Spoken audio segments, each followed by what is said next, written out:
Hi hello ನಮಸ್ಕಾರ. ಈ video ಬಂದು ಧರ್ಮಸ್ಥಳದ್ದು ಕಂಟಿನ್ಯೂಷನ್ ವ್ಲಾಗ್ ಆಗಿರುತ್ತೆ. ಸೌತಡ್ಕ ಗಣಪತಿ ದರ್ಶನ ಮುಗಿಸ್ಕೊಂಡು ರೂಮ್ ಕಡೆ ಹೊರಟ್ವಿ. ರೂಮಿಗೆ ಬಂದು ತಕ್ಷಣ ಫ್ರೆಶ್ ಅಪ್ ಆಗಿ ಮಂಜುನಾಥ ಸ್ವಾಮಿ ದರ್ಶನಕ್ಕೆ ಅಂತ ಹೊರಟ್ವಿ. ಅಪ್ಪ ಮಗ ಇಬ್ಬರು ಪಂಚೆ ಹಾಕ್ಕೊಂಡು ಸಖತ್ತಾಗಿ ಕಾಣಿಸ್ತಾ ಇದ್ರು.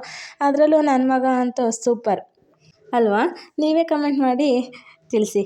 ಇನ್ನು ಸಂಜೆ 5 ಗಂಟೆಗೆ ದರ್ಶನಕ್ಕೆ ಹೊರಟ್ರೆ 9:45ಗೆ ದರ್ಶನಕ್ಕೆ ಬಿಟ್ಟರು. ಅಲ್ಲಿವರೆಗೂ ರೆಸ್ಟ್ ರೂಮಲ್ಲೇ ವೆಯ್ಟ್ ಮಾಡಿದ್ದಾಯಿತು. 2 ಅವರ್ಸ್ ಅಲ್ಲೇ ಕೂರಿಸ್ಬಿಟ್ಟಿದ್ರು. ಫಸ್ಟಿನ ಥರ ಕ್ಯೂ ಅಲ್ಲಿ ನಿಂತು ದರ್ಶನ ಮಾಡೋ ಹಾಗಿಲ್ಲ, ಯಾಕೆಂದರೆ ರೆಸ್ಟ್ ರೂಮ್ ಇರೋದ್ರಿಂದ ಅಲ್ಲೇ ಕೂತು ಆರಾಮಾಗಿ ಕೂರ್ಬೋದು.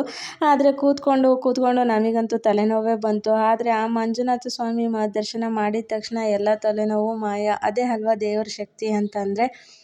ಇನ್ನು ದರ್ಶನ ಮುಗಿಸ್ಕೊಂಡು ಪ್ರಸಾದ ಎಲ್ಲ ತಿಂದ್ಕೊಂಡು ಮುಗಿಸ್ಕೊಂಡು ರೂಮ್ ಕಡೆ ಹೊರಟ್ವಿ. ರೋಡಲ್ಲಿ ಹೋಗ್ತಾ ಹಾಗೆ ಈ ಥರ ಶಾಪ್ಗಳೆಲ್ಲ ಕಾಣಿಸಿದ್ವು. ಈ ಥರ ಶಾಪ್ಗಳೆಲ್ಲ ಕಾಣಿಸಿದ್ರೆ ಇನ್ನು ಮಕ್ಳಿಗೆ ಬಿಡ್ತಾರಾ? ಅಲ್ಲಿ ನಮಗೆ ದಂಡ ಹಾಕಿ ಇನ್ನು ಎಲ್ಲೋದ್ರೂ ನಮ್ಮ ದೀಕ್ಷು ಫೇವ್ರೇಟ್ ಬಿಡಲ್ಲ, ಗೋಬಿ ತಿಂದು ರೂಮ್ ಕಡೆ ಹೊರಟ್ವಿ. ಸಿಗೋಣ ನೆಕ್ಸ್ಟ್ ವಿಡಿಯೋದಲ್ಲಿ. Thank you for watching. ಈ ವಿಡಿಯೋ ಇಷ್ಟ ಆದರೆ ಲೈಕ್ ಮಾಡಿ, ಶೇರ್ ಮಾಡಿ ಹಾಗೂ ಕಮೆಂಟ್ ಮಾಡಿ.